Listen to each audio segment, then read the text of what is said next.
নমস্কাৰ সকলোকে, good morning. আৰু এয়া মই এতিয়া চাহ বনাই আছোঁ। চাহখিনি এয়া উতলি গ'ল আৰু এতিয়া বাকি লৈছোঁ খাবৰ কাৰণে। এইফালে লৈছোঁ পুৰি, পিঠা, লাডু আৰু এনেকৈ খাই আছোঁ আমি দুয়োটাই।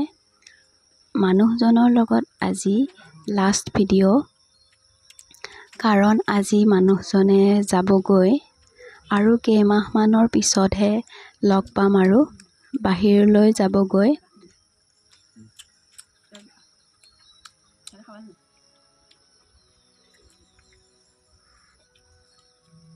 বহুত মিছ কৰিম বাৰু মানুহজনক। আৰু এইফালে লৈ যাব কাৰণে তেল পিঠা, বিস্কুট আৰু বনালোঁ নাৰিকলৰ লাড়ু। এয়া বান্ধিও দিলোঁ বাৰু নিবৰ কাৰণে। তেন্তে আজিলৈ আহিছোঁ, আকৌ লগ পাম অন্য এটা ভিডিঅ'ৰ সৈতে।